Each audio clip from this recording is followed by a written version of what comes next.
Bismillahirrahmanirrahim. Today's my lecture is about fluid intake and output. Fluid intake and output are balanced during steady state conditions. The maintenance of relatively constant volume and a stable composition of body fluid is essential for homeostasis. Some of the most common and important problems in clinical medicine arise because of abnormalities in the control system that maintain this relative constancy of body fluid. About homeostasis and control and regulatory system, there is two video in my channel. Okay, the relative constancy of body fluid is remarkable because there is continuous exchange of fluid and solute with the external environment as well as within the different body compartments. For example, fluid intake is highly variable and must be carefully matched by equal output of water from the body to prevent body fluid volume from increasing or decreasing. Daily intake of water in our body by two major sources. First one, it is ingested in form of liquid or water in food, which together normally add about 2100 milliliter per day to our body fluid. And secondly, it is synthesized in the body by oxidation of carbohydrate, adding about 200 milliliter per day. This mechanism provides a total water intake of about 2300 milliliter per day. However, intake of water is highly variable among different people, even within the same person on different days, depending upon climate, habit, or level of physical activity. This is the table where daily intake and output chart is provided by the milliliter per day unit. Daily loss of water by insensible water loss, fluid loss in sweat, water loss in feces, and by kidneys. At first, insensible water loss. Some water loss cannot be precisely regulated. For example, humans experience a continuous losses of water by evaporation from the respiratory tract and diffusion through the skin, which together account for about 700 milliliter per day of water loss under normal conditions. This loss is termed insensible water loss because we are not consciously aware of it, even though it occurs continuously in all living humans. Insensible water loss through skin occurs independently of sweating and is present even in people who are born without sweat glands. The average water loss by diffusion through skin is about 300 to 400 milliliter per day. This loss is minimized by cholesterol-filled cornified layer of skin, which provides a barrier against excessive loss by diffusions. When the cornified layers become denuded, as occur with extensive burn, where the rate of evaporation can increase as much as tenfold, that means 3 to 5 liters per day.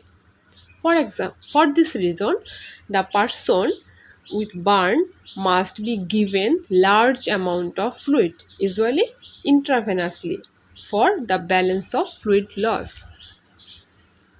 Insensible water loss through respiratory tract averages about 300 to 400 milliliter per day. As air enters the respiratory tract, it becomes saturated with moisture to a evapor pressure of about 47 millimeter of mercury before it expelled. Because the evapor pressure of the inspired air is usually less than 47 millimeter of mercury, water is continuously lost through the lungs with respiration. In cold weather, the atmospheric vapor pressure decreases to nearly zero, causing an even greater loss of water from lung as the temperature decreases.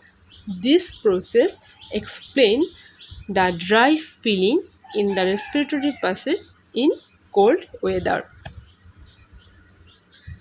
Fluid loss in sweat. The amount of water loss by sweating is highly variable depending on physical activity and environmental temperature. The volume of sweat normally about 100 milliliter per day, but in very hot weather or during heavy exercise, fluid loss in sweat occasionally increases to 1 to 2 liter per hour. This fluid loss would rapidly deplete the body fluid if intake were not also increased by activating the thrust mechanism. Water loss in feces. Only a small amount of water, that is 100 milliliter per day, normally is lost in feces. This loss can increase to several liters a day in people with severe diarrhea. For this reason, severe diarrhea can be life-threatening if not corrected within a few days. Lastly, water loss by kidneys.